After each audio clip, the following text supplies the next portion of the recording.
Thaisa, grande prazer estar aqui com você. Eu sei que a gente tem muita história hoje, Doni, para escutar aqui da Thaisa, essa mulher que tem uma energia vibrante. E acho que você podia começar na tua história, né? Como é que foi tua chegada ao mundo. Depois a gente vai querer saber dos teus negócios, das tuas missões de vida e um pouco mais do YPO. Bom, obrigado pelo convite. Estou aqui honrada por estar fazendo esse YPO Cast. E vai ser um prazer aí dividir um pouco da minha história com vocês hoje. Bom, eu nasci em Santos, nunca morei um dia lá. Minha mãe é de lá, desceu a serra, me teve e voltou. Mesmo assim, eu brinco que o iodo corre nas minhas veias. E passei uma infância muito ligada aí ao mar. Não gostei, pronto. Vi que a gente começou a voltar. Pode voltar aí, volta. Tua mãe desceu, te teve, subiu? Você acredita nisso? Pode ir direto. Vai direto, de onde pronto. você quiser. Bom, nasci em Santos, morei a vida inteira em São Paulo, venho de uma família portuguesa com espanhol, de comerciantes. Então, sempre nasci com esse amor ao trabalho. O trabalho foi uma coisa sempre muito nobre e enaltecida na minha casa. Eu lembro de eu sair da escola, sei lá, com 7, 8 anos de idade, e eles me levarem para o restaurante para almoçar, eles estavam trabalhando. E aí eu ficava atrás do balcão, fazendo bolinha de sorvete, ajudando a lavar copo, fazia mousse de chocolate para vender, para ganhar meu dinheirinho. Na época eram ticket restaurantes, eu separava o ticket restaurante, ganhava ali também um dinheirinho. Então sempre cresci aí com essa vontade de produzir, vamos dizer assim. E aí acabei me apaixonando pela área de serviços. Eu segui aí e além disso, de restaurantes, a minha avó espanhola me trouxe o amor pela comida, pela cozinha. Então, minha primeira experiência na cozinha foi na casa dela em Santos, ali entre as panelas, enrolando nhoque, fazendo rabada. E aí essa paixão me segue até hoje. Bom, fui crescendo, fui fazer administração de empresas. Quando eu me formei em administração de empresas, eu decidi fazer uma pós-graduação na França em restaurateur, que é uma hotelaria voltada para restaurantes. E que eu nunca imaginei que iria trabalhar com hotel na minha vida. Para mim, eu segui na área de serviços. Mas hotelaria e restaurantes são... Estão linkados, né? Eles estão linkados. Isso, A e B. Restaurantes são juntos. E quando eu fui para a França, a gastronomia lá é tratada como se você fosse um médico, como se fosse um engenheiro, um dentista. Eu fui para ficar 1 ano, acabei ficando 3. Tive a oportunidade para trabalhar em lugares maravilhosos, como o Plaza Athénée, o Crillon, o Martinez em Cannes. E foi uma experiência maravilhosa, não só em termos de técnica, mas cultural e que me marcam até hoje. Aí eu voltei para o Brasil e voltei para trabalhar no restaurante da minha família, que na época era pequeno, eu ajudei a desenvolver, eu fui galgando ali na hierarquia da empresa, acabei virando a CEO da empresa, administrei durante alguns anos.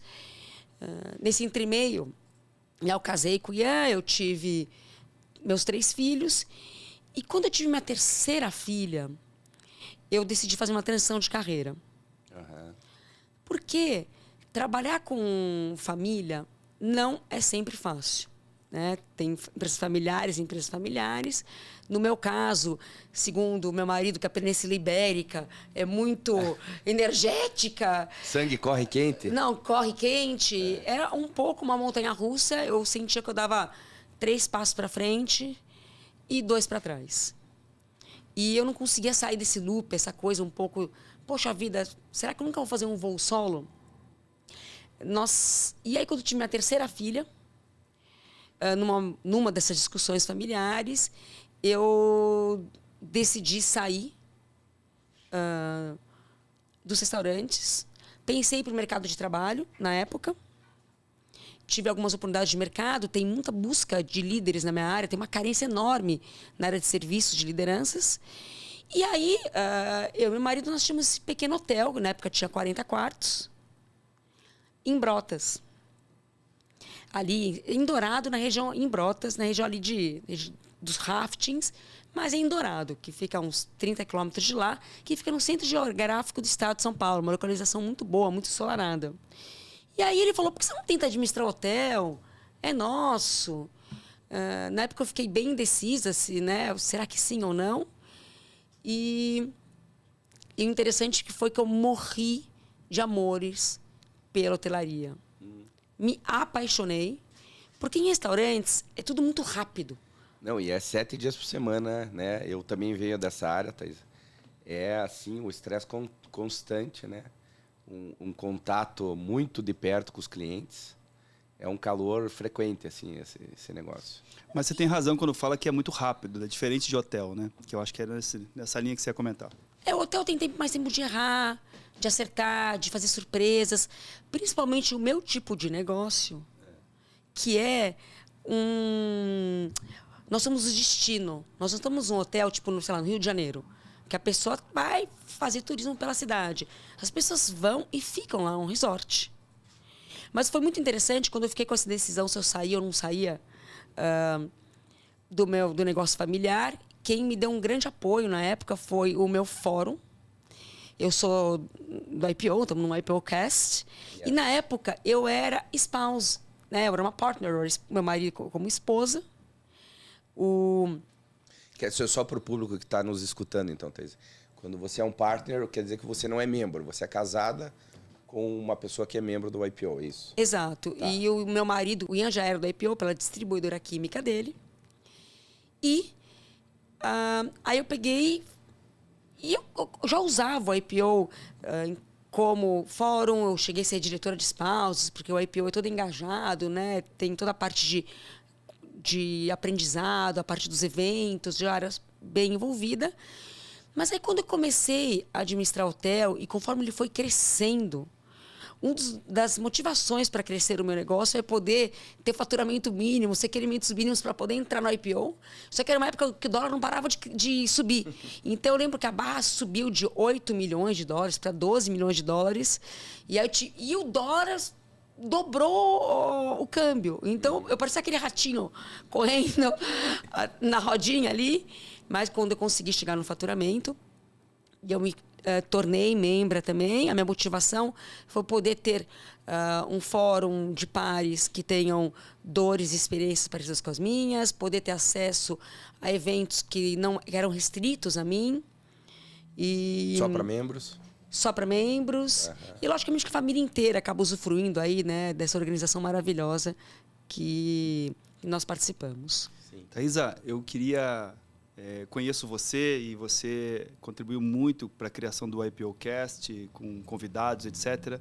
Mas você tem duas características assim que eu queria saber de onde elas vieram na tua jornada familiar e pessoal, né? Você tem uma energia muito forte, então você é uma pessoa que movimenta as coisas. O movimento vem a partir de você, né? Então você até participa do movimento que está à sua volta, mas ele vem de você. E você também é uma pessoa que... Eu não lembro da frase que você falou para mim. Quando o pessoal precisa de arara azul, a qualquer outra coisa, pode ligar para mim que eu dou um jeito. De onde veio isso na sua vida? Bom, eu nasci hiperativa. Então, imagina que alegria para minha mãe ter um bebê que não dorme em casa. Então, eu lembro que eu saí da escola, eu fazia, mais adolescente, eu fazia de hora em hora, tênis, natação, basquete, vôlei, ginástica olímpica, para queimar essa energia extra. Então, eu já vim com esse DNA de muita energia.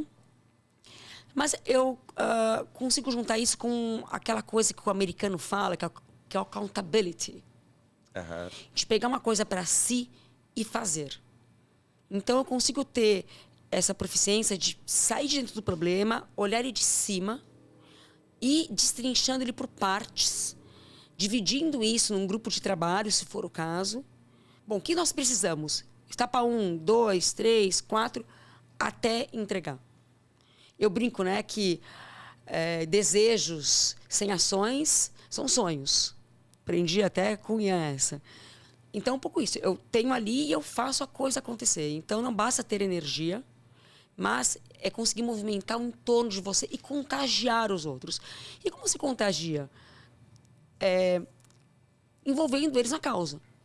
né? Acho que tudo na vida acaba sendo por um propósito, né? Desde uma educação de um filho, desde quando você faz com seus colaboradores, ou dentro, né, do seu ambiente de amigos, as pessoas se engajam. Vamos fazer lá,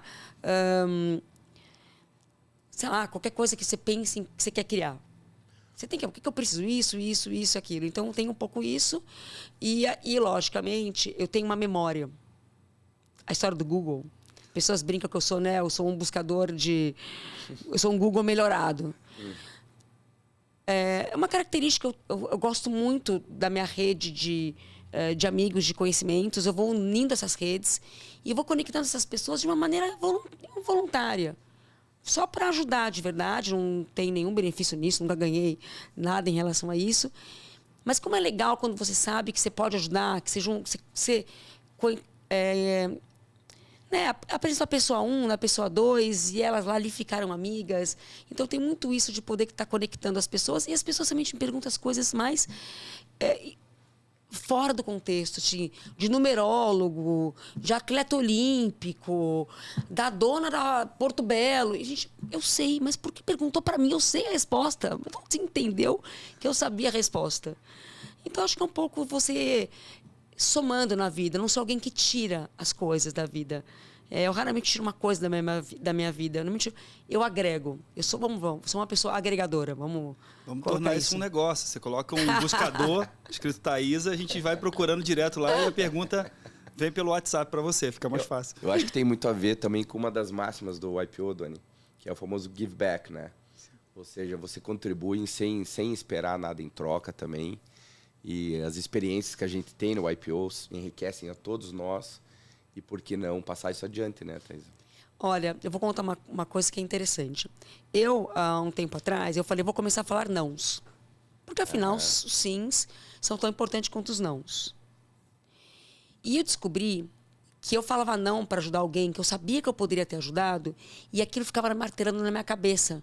Porque eu poderia ter ajudado, eu poderia ter feito a diferença na vida daquela pessoa, e eu não fiz.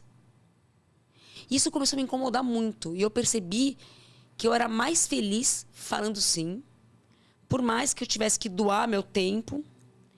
Mas aquela máxima, o quanto quando você faz o bem, isso te volta. Como eu me alimento desse bem que eu faço. É que nem quando você cozinha um prato gostoso para alguém, se dá um presente ou voluntariado, que é tão gratificante. E aí eu parei de falar os nãos, por mais que, desde que eu, logicamente, que eu possa ajudar. E eu comecei a colocar para dentro de maneira mais eficiente, para também não sobrecarregar. E é isso. De vez em quando, você tem que saber o que você quer. Tem gente que tem que tirar os nãos, tem gente que tem que sair de um monte de grupos. Eu não consigo ser assim. Eu sou uma voluntária espontânea. Thaisa, e dentro desse papel que você desempenha, tem um que é mais marcante, que é ajudar outras mulheres líderes, empreendedoras, que você faz com mais intensidade. Por que essa causa você decidiu olhar para ela de uma maneira diferente? Fala um pouco sobre isso. Bom, essa pergunta ela é muito boa e tem que ser cuidadosamente respondida. Opa. Né? As mulheres são metade da população brasileira e da nossa força de trabalho. E nós, logicamente, ainda nos surpreendemos como poucas mulheres estão nas lideranças ou quantas poucas mulheres são empreendedoras. Nós, como mulheres, primeiro, por uma criação, eu posso falar de mim, né? Numa criação espanhol com português, eu tinha um irmão mais velho, que eu brinco que era o filho pródigo, né? Ele seria o líder e acabou eu pegando esse chapéu. E eu tive que para mim sempre foi mais difícil traçar esse caminho. Eu tive que quebrar algumas barreiras. Porque não é fácil ser mulher. Ser brasileira também não é fácil. Né? A gente sabe como é difícil empreender.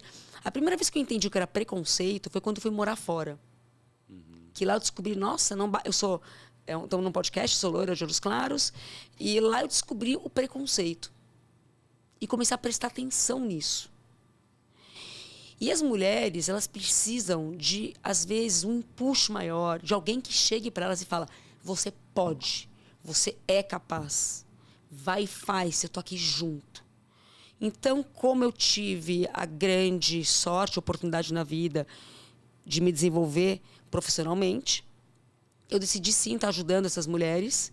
Faço isso com enorme prazer, de uma maneira estruturada. Eu sou mentora pelo IPO e pelo programa Winnie Woman, que ajuda empreendedoras, que é um programa maravilhoso, e tem empreendedoras maravilhosas ali dentro, e você vê quanto elas desenvolvem um ano depois disso. E também faço isso de uma maneira... A amiga minha está começando a empreender, vem aqui em casa. Sento com ela vai falar 80%, 90%, eu vou ouvir, eu vou ajudar ela a estruturar as ideias e ajudar ela a desenhar um plano de ação em 3 horas. Não é tanto tempo assim, você para pensar. Sempre tem tempo, né? Essa coisa, não tenho tempo. Sempre tem tempo. Mas eu vou te contar uma história interessante. Eu tenho uma mentir, por sigilo eu não posso citar o nome dela, mas ela me mandou uma mensagem semana passada, tão maravilhosa, dos passos na empresa dela, da vida pessoal, e quanto eu fazia parte disso, de quanto eu tinha feito parte dessa mudança, da gratidão dela. Eu não conheço presente melhor do que isso. Não tem nada no mundo tão gratificante do que esse reconhecimento. Porque quando você faz as coisas voluntariamente, você faz as coisas pelo bem, claro que você pode não ter reconhecimento. Mas que delícia quando você tem. E isso te retroalimenta. E tem outra coisa importante nisso também, que eu tenho que falar. Tem um momento selfish, tá, disso. Cada vez, como eu trabalho vários assuntos de várias mentoras diferentes, o meu cérebro ele tem que ficar pulando de assuntos que eu não conheço. Eu tenho uma que trabalha de educação, eu tenho um que trabalha com vídeo, com essa parte toda de conferência, um com política, eu tenho Menti, que é de revestimentos. O meu uma que está empreendendo em negócios de second hand, roupa de segunda mão, de luxo. Cada vez que eu tenho que mergulhar nesses assuntos, o meu cérebro ele começa a trabalhar uma musculação muito forte, com uma grande potência. Então, quem está ganhando sou eu. É como se eu estivesse aprendendo uma nova língua. E eu me desenvolvo em relação a isso. Os jovens, né, que eu tenho, esses jovens que vão em casa, eu me retroalimento dessas novas ideias, desses novos negócios. Então, também tenho um desenvolvimento pessoal por trás dessa vontade de estar mentorando. Você tem ideia de quantas pessoas você já conseguiu impactar com esse trabalho de mentoria? Eu não tenho um número correto, porque é um pouco uma cadeia que um fala para a outra, mas é muito interessante, né? Nós somos líderes aqui, né? Eu mentoro o meu time o tempo inteiro, sabe? Eu não consigo só falar para que ele faz. O meu hotel é totalmente voltado ao propósito.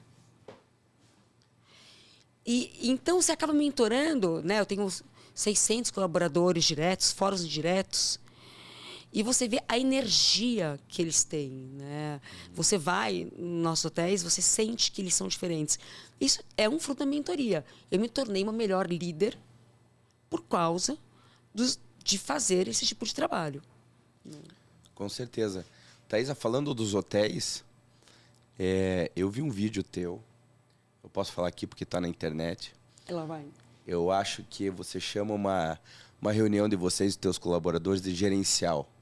Sim. Putz, eu vi a maior energia, a galera empolgada. Como é que é isso? Conta um pouco pra gente, como é que é teu dia a dia? Quanto tempo da tua semana se passa no hotel? Qual que é o teu envolvimento? Eu sou CEO dos hotéis, né?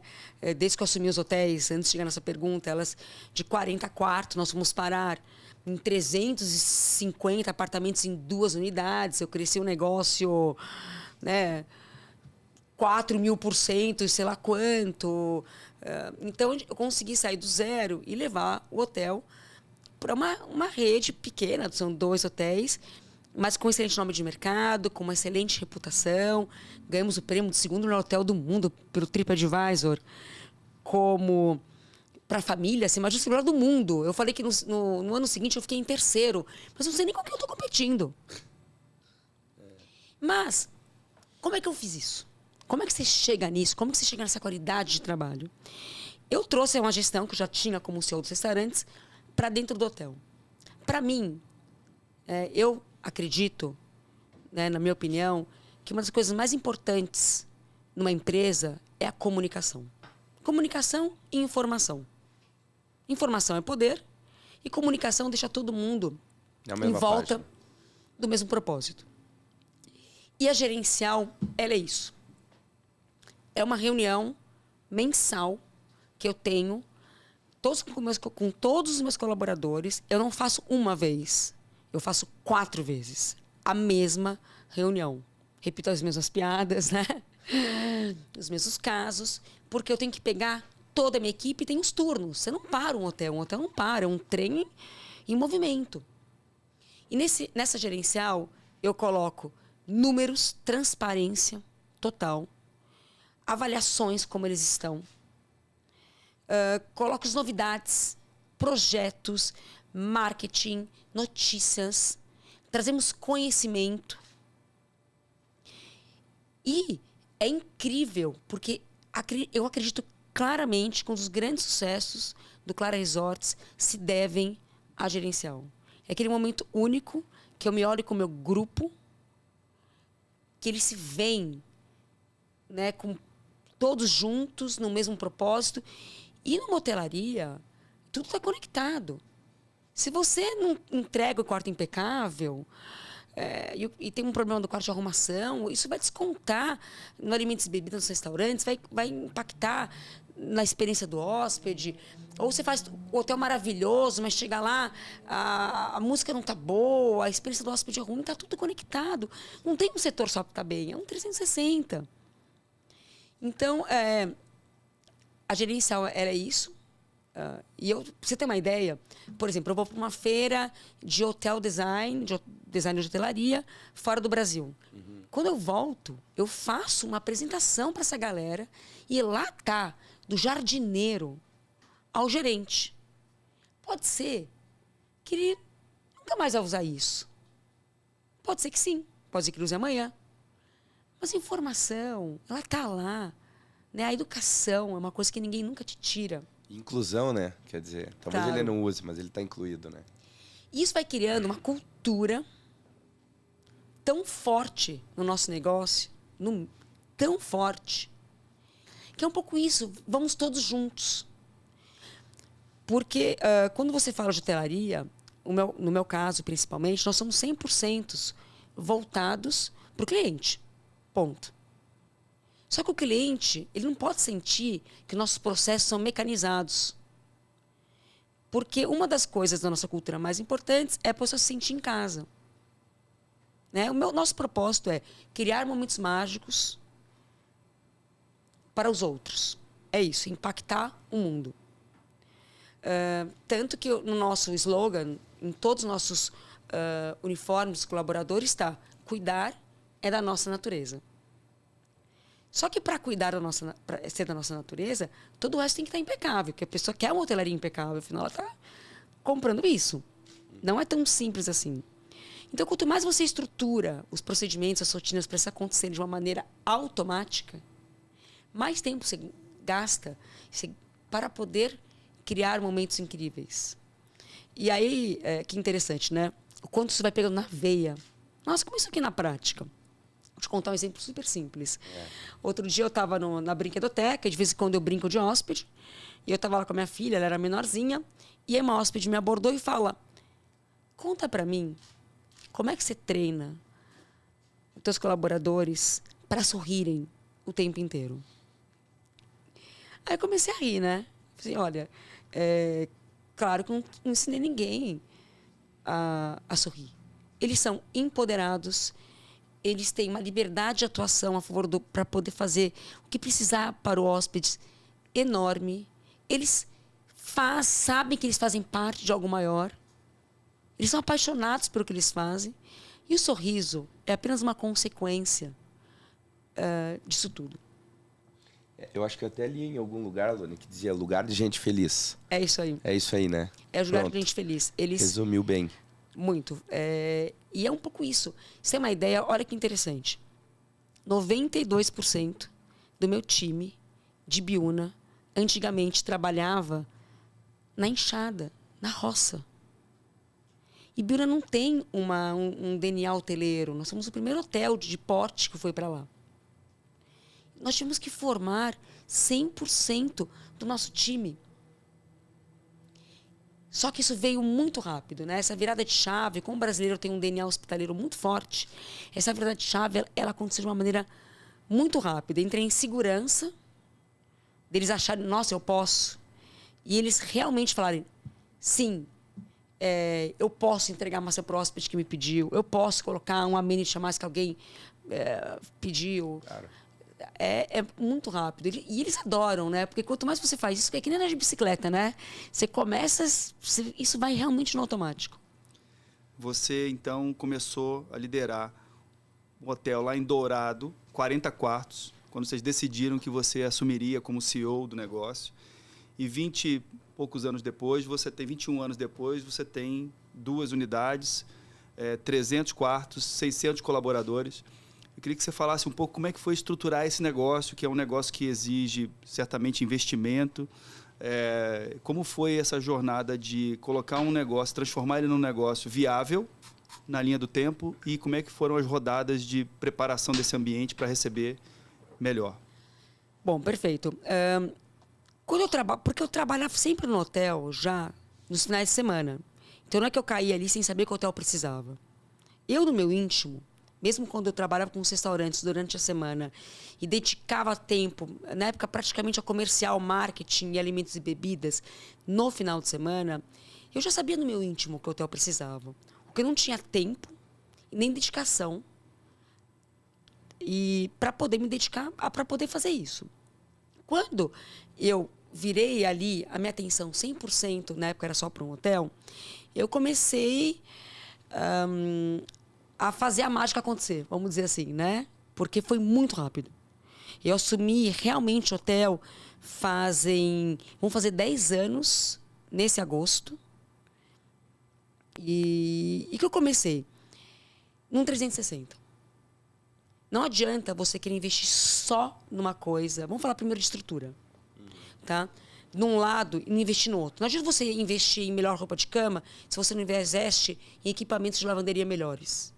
Não adianta você querer investir em louças melhores para serviço se você não investe na comida que vai nessa louça, por um exemplo. Eu tinha uma tirolesa em Dourado que ela só ia. E aí você tinha que carregar o equipamento montanha abaixo, montanha acima, nas costas.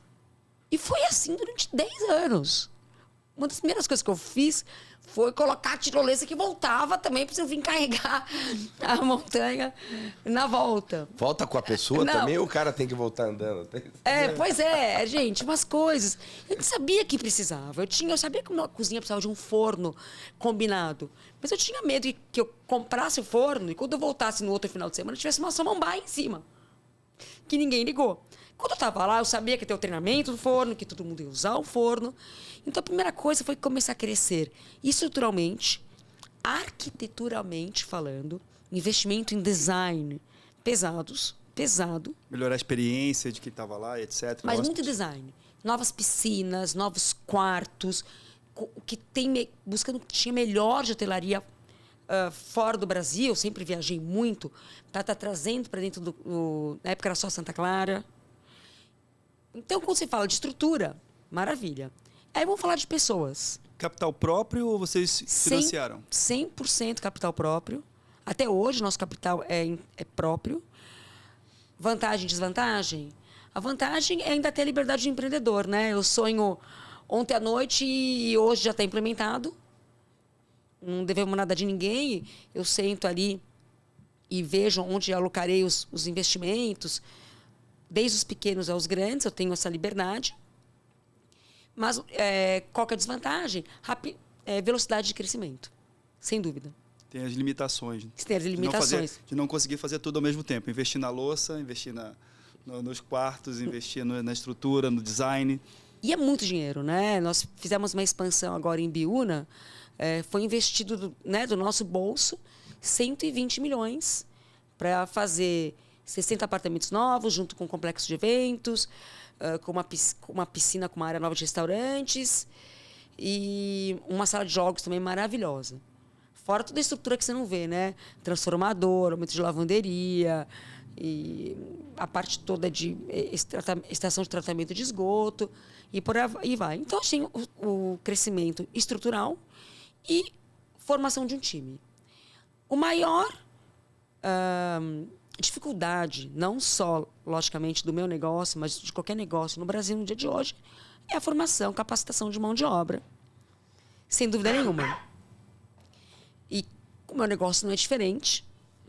Então, a primeira coisa que eu comecei a fazer foi capacitar o meu time, formar as pessoas para poderem entregar o serviço que eu tinha em mente, que nós queríamos para o Clara Resorts, ali para o Santa Clara.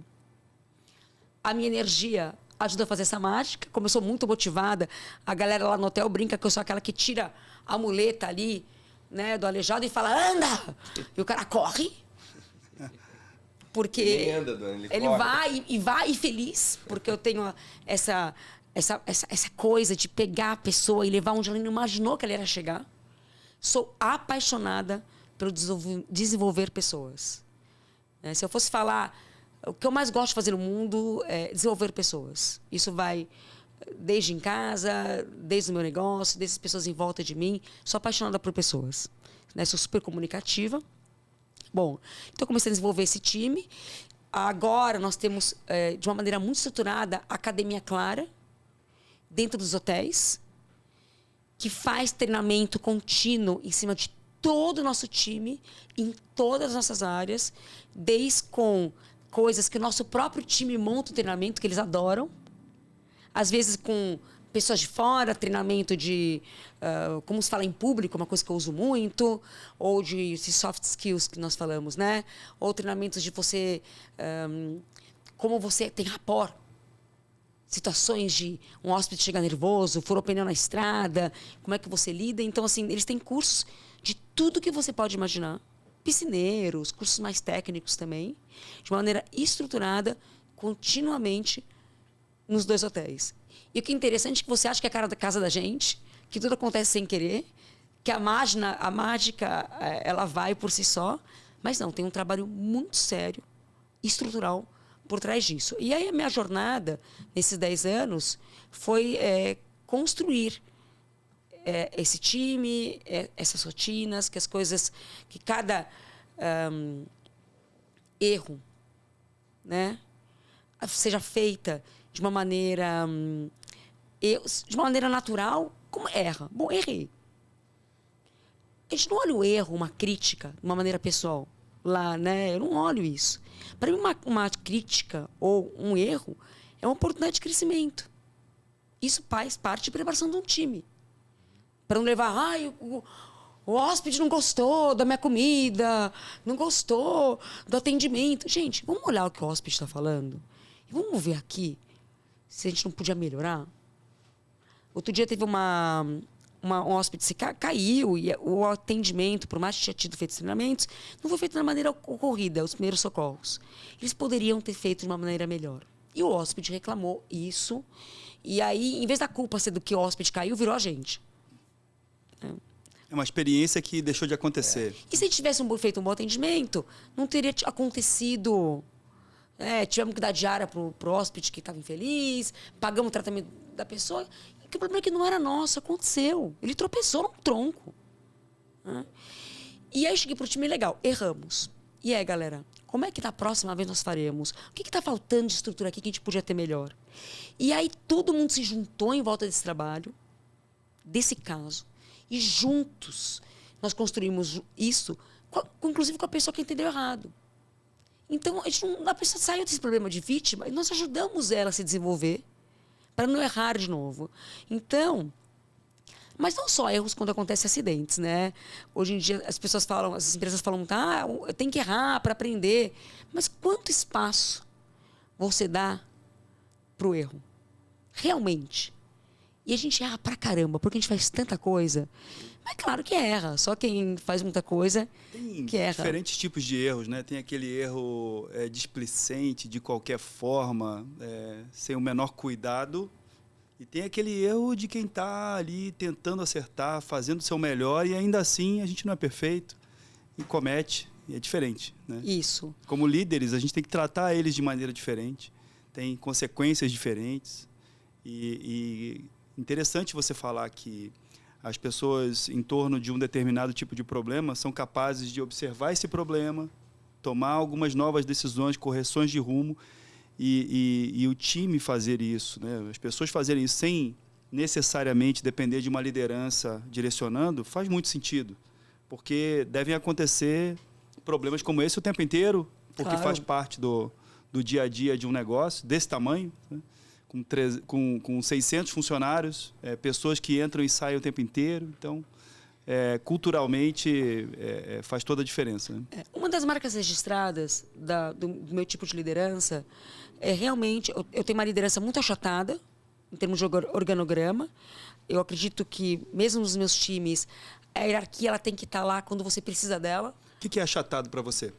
A gente senta numa mesa e vamos tomar uma decisão sobre quando vai entrar o à la carte novo no restaurante do Península, em Ibiúna. Vou contar um caso real.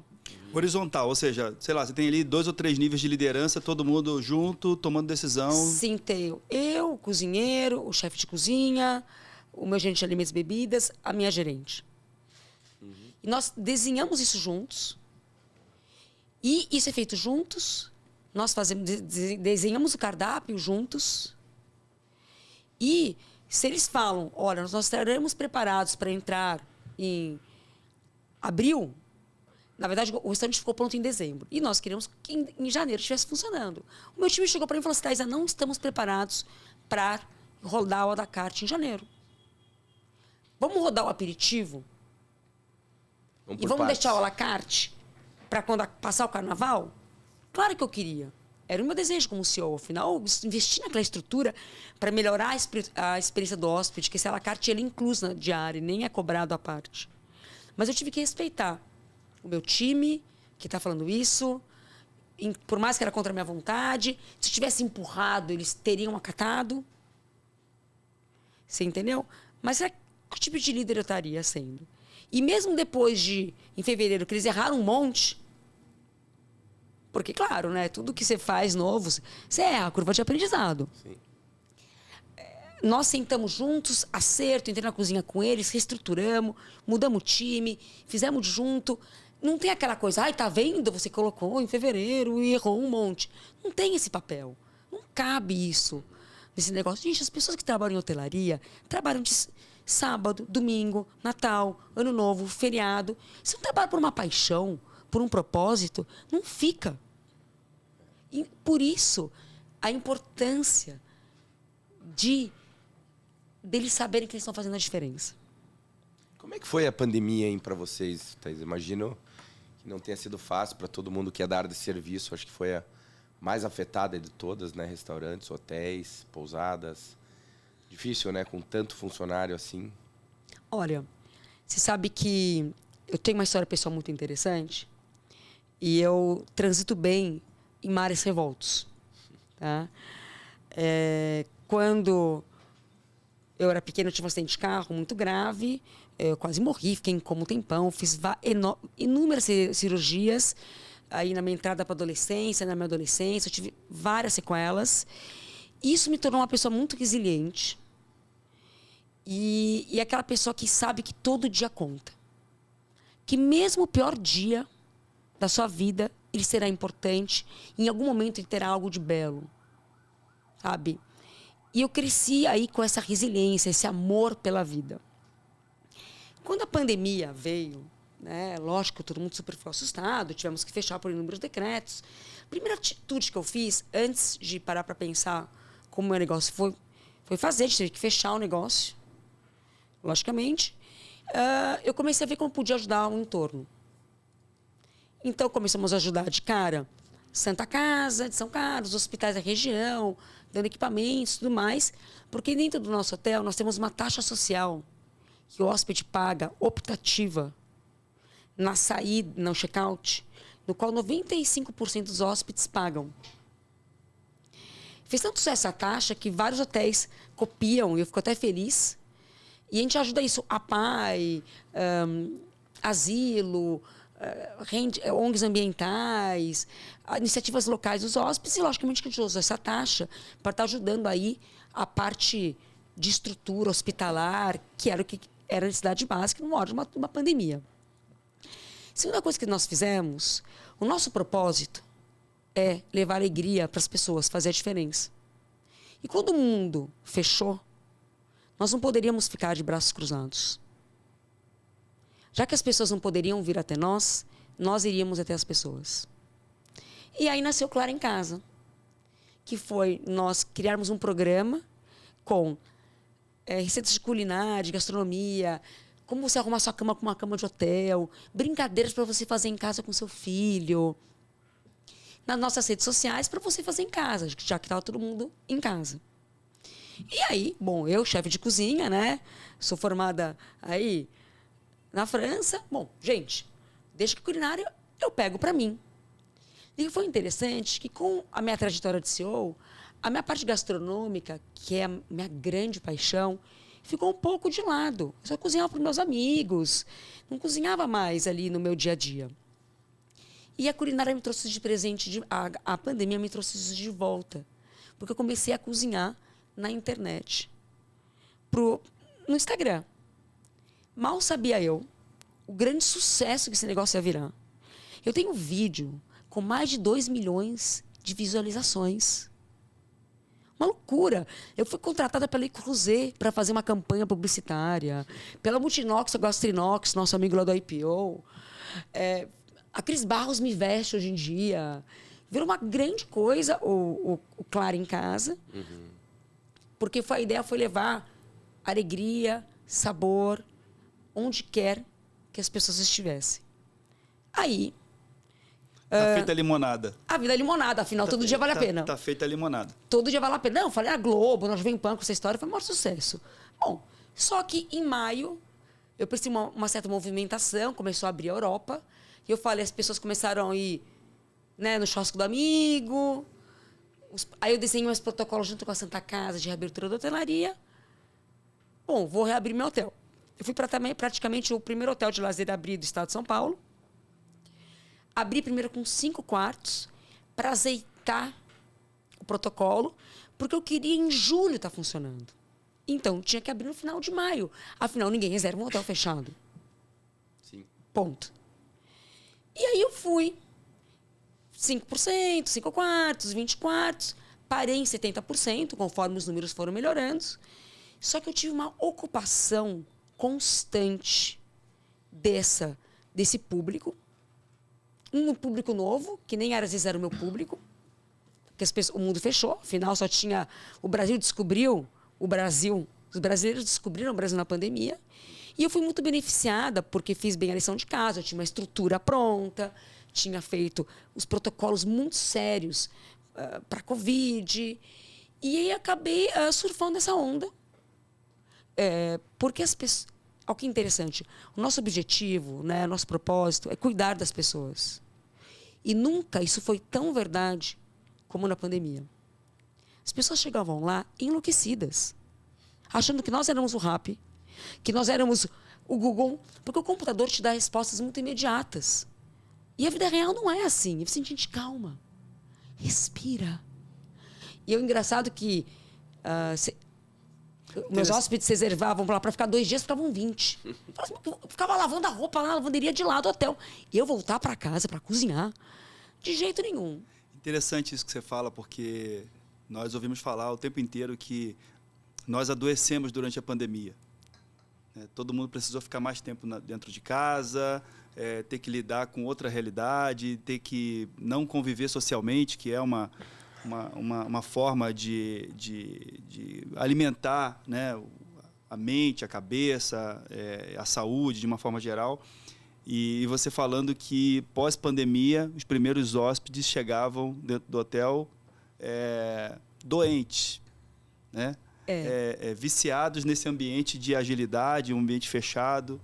E interessante isso, né? Porque a gente percebe isso nas pessoas ainda, né? Agora que a gente está retomando aqui no pós-pandemia, a gente percebe que a pandemia foi diferente para cada pessoa. E aí você, o teu hotel prestando serviço para as pessoas, sente isso mais intensamente. Sim, claro que é interessante. A única coisa que né, com a reabertura e tudo mais, eu continuei cozinhando, porque quando eu fui contar que eu ia reabrir o hotel, a preocupação se ia continuar cozinhando para eles.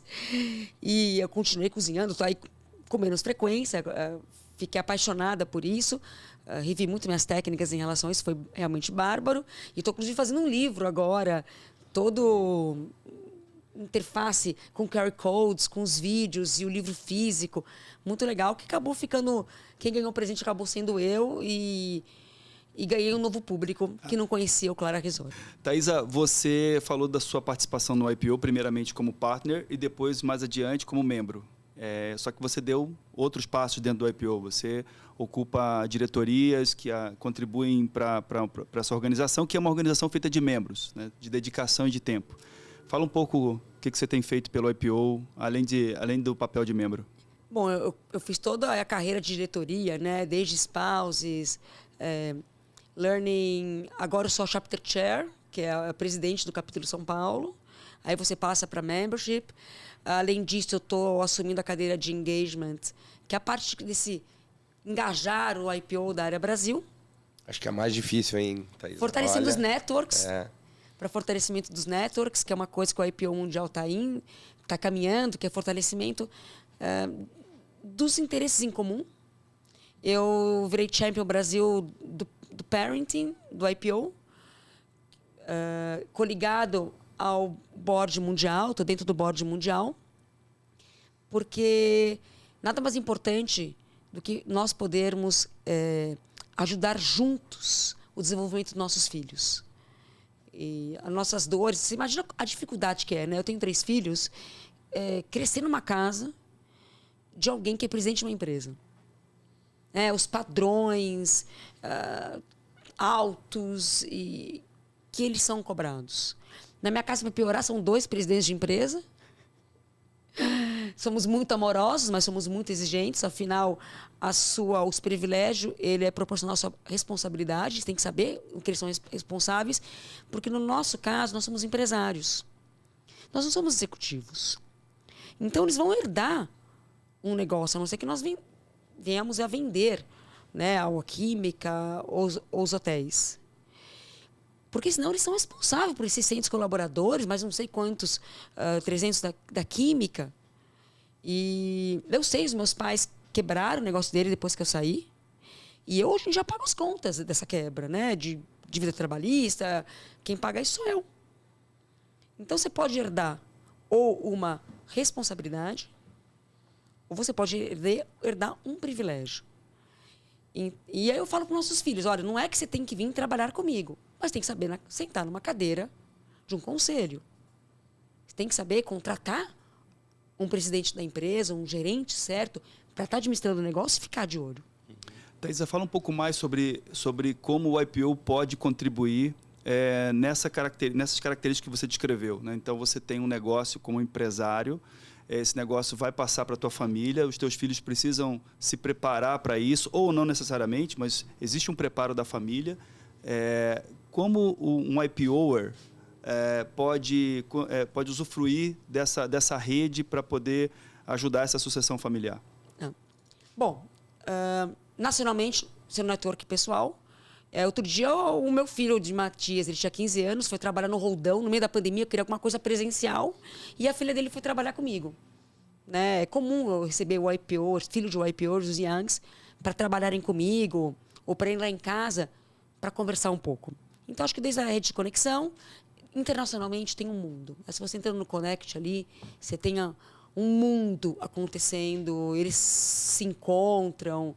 Então, é uma jornada bem específica aí, mas a minha ideia é criar, logicamente, um programa de educação voltado para os filhos do IPOs, nacional, com cultura nacional. No network do IPO, quer dizer, somos aí 1.000 membros quase no Brasil, com empresas que devem ter um pouco mais de 100 a 1.000 funcionários. Vou colocar uma média aqui para a gente poder exemplificar. Então, esses youngers poderiam, eventualmente, participar de programas para trabalhar dentro das empresas de outros YPOers. Sim. E viverem a rotina de conhecer uma empresa, sentar numa cadeira bem no início da carreira, se preparar e depois disso poder voltar para os seus próprios negócios e mais fortalecidos e preparados. Sim, mas também não é só isso, né? Eu acho que a rede de conexão das pessoas é muito importante. A minha filha está indo fazer um estágio, ela está fazendo hotelaria nos Estados Unidos e ela está indo estagiar numa empresa hoteleira de um IPO. Uma empresa bárbara, eu conversei com ele, dedilhei um mega estágio para ela. Ela não teria acesso a isso se eu não estivesse nessa rede de conexão. Thaisa, a gente gosta de saber no IPOcast um pouco de bastidores da liderança, né? Então, falar um pouco sobre soft skills. Ao longo dessa conversa, você falou muito sobre a sua energia, falou muito sobre a importância que você dá para a comunicação, para o teu time. Que outras características de liderança você acredita que carrega e outras que você acredita que precisa de pessoas do seu time para complementar, porque não é muito onde você entrega mais resultado? Bom, eu me considero uma líder servidora, né? Pirâmide inversa total. Eu estou realmente ali para dar suporte para o que meu time precisar, seja estruturalmente ou seja pessoalmente para desenvolvimento. E é interessante disso que eu sei exatamente, eu fiz um trabalho esse ano de marketing pessoal, para me entender um pouco melhor do que eu era, né, de um personal branding. E o que foi interessante disso, que eu descobri claramente quais são minhas fraquezas, quais são os meus lados sombras, né, muito apaixonada pelas coisas. E quando você enxerga isso, você sabe com quem você tem que se cercar. Então, como eu faço muita coisa, eu não sou uma pessoa perfeccionista. Então, eu me cerco de perfeccionistas e executores. E faço isso andar. Então, meu time, claramente, você enxerga esse padrão nisso e de criativos. Porque como eu sou uma pessoa... Como eu sou muito expansiva, muito eloquente, eu organizo minhas ideias falando. E eu preciso de gente que fale a verdade para mim, que conteste. Por isso, minha maneira de gestão, de hierarquia achatada, tudo isso passa aí pela nossa cultura. E aí eu vou fazendo várias coisas, eu chego cheia de ideias. Cada vez que eu volto de viagem, eles falam, meu Deus, lá vem ela. Vamos fazer isso, vamos fazer aquilo, vamos pegar a cachoeira e fazer sei lá o quê. E aí, Aí eles pegam e tá legal. Grupos de trabalho, como faremos? E aí nós estruturamos isso.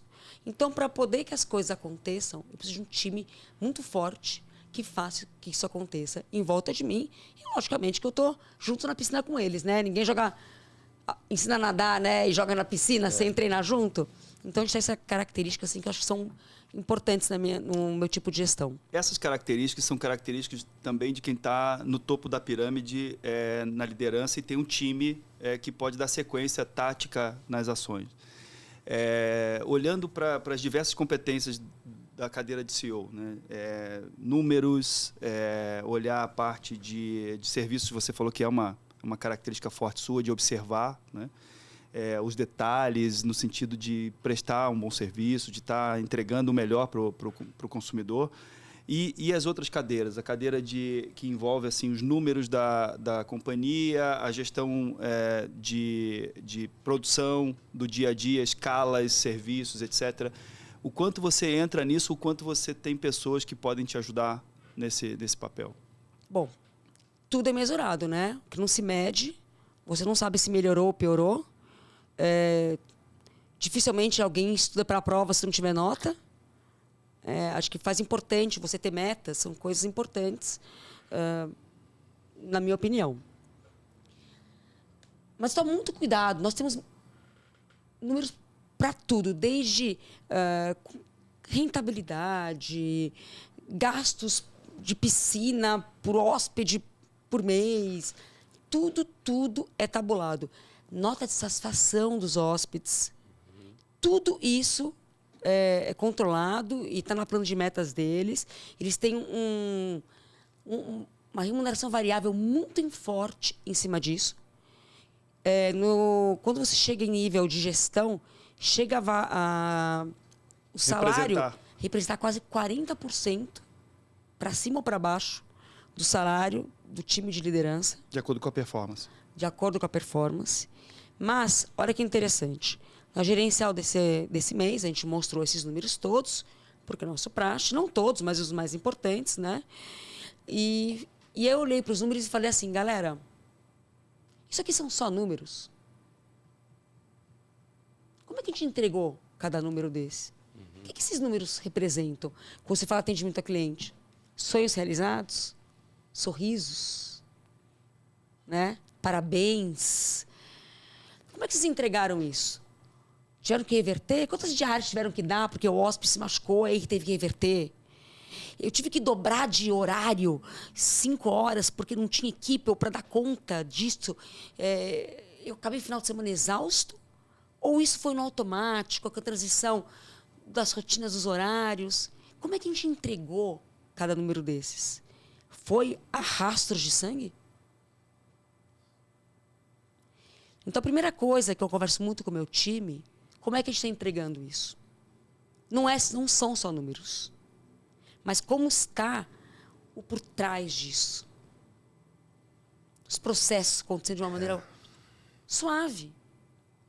E é que delícia você acabar um domingo e falar, nossa, que final de semana que nós tivemos. Bravo, time.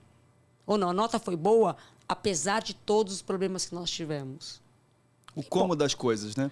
O como das coisas. Então, a gente tem esse cuidado.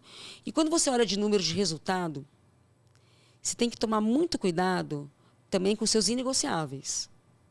Porque quando você fala de ESG, por exemplo, você está falando de perda de receita. Muitas vezes, né? Ou pelo menos no começo de um processo. Mas você tem que ter seus inegociáveis. Né? Você comprar um canudo biodegradável, um canudo plástico, é mais caro, é inegociável.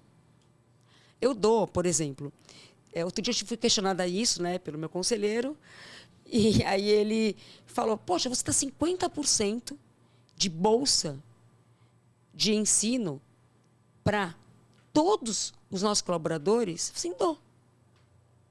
Qualquer pessoa que queira estudar dentro do Clara Resorts, chega e fala, olha, eu quero ensinar isso aqui. Tem que ter um pouco a ver com o nosso negócio, também não pode ser, né, sânscrito, né, uma coisa que não vai usar. Mas a gente paga metade da bolsa, né? A gente faz uma bolsa de 50%. Aí meu conselheiro fala, nossa, mas é muito caro.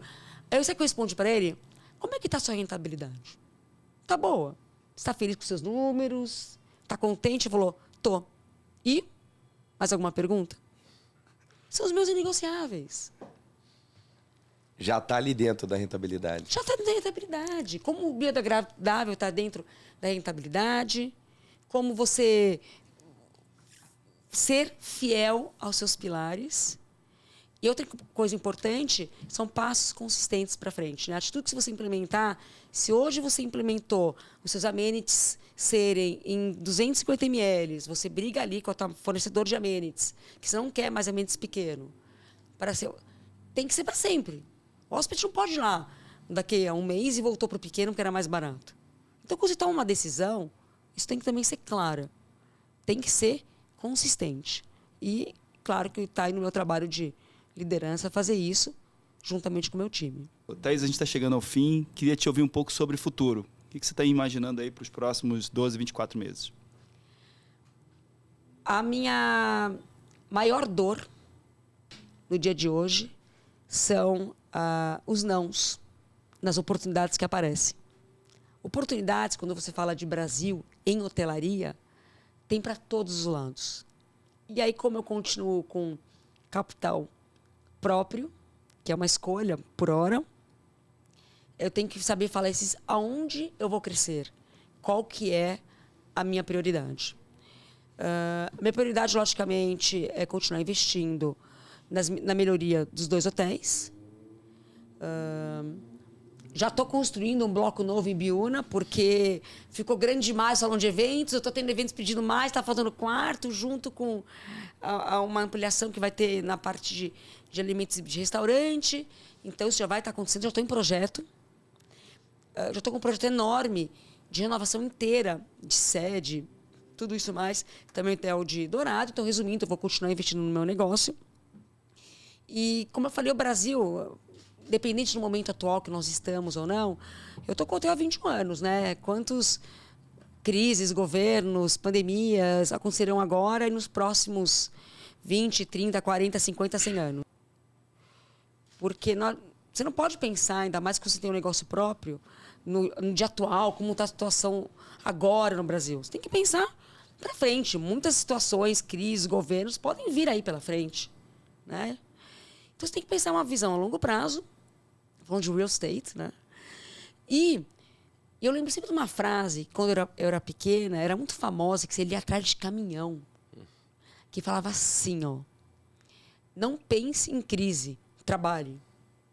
Aí juntando comigo, né, que nasci numa família que trabalha em primeiro lugar, família de comerciantes, é um pouco isso. Eu vim na vida, trabalho, eu adoro desenvolver pessoas no meu país, melhorar o meu entorno, porque é isso que acaba fazendo. A hotelaria tem essa coisa maravilhosa de dar sem tirar. Nosso hotel é sustentável, nós ganhamos o prêmio Brastoa, que é o prêmio mais importante voltado para a sustentabilidade no Brasil, no Clara Resorts. Então, a gente tem muito voltado também para a parte ecológica. E não tem nada mais prazeroso do que eu poder estar aliando, trazer alegria para as pessoas, desenvolvimento pessoal de quem está em volta de mim e ainda aí um cuidado com a parte de sustentabilidade. Assim, eu tenho muita sorte de trabalhar com hotelaria e poder fazer a diferença no mundo. Olha, Doni, tô vendo minha agenda aqui para ver quando é que nós vamos para lá, hein? Vou passar um final de semana lá com as famílias. Thaisa, foi muito enriquecedor o nosso papo. Eu vejo que você tem o brilho no olho de prestar serviço, cuidar das pessoas. Esse é o grande diferencial de quem trabalha no ramo de serviço, a gente sabe disso. E eu acho que para todo mundo que está nos escutando, vai nos escutar aqui, vai ter essa grande caminhada tua também grifado aí na área de serviços e dedicação que você tem para as pessoas, para as mulheres também, muito legal. Te agradeço de coração teu tempo aqui com a gente. Obrigado mesmo.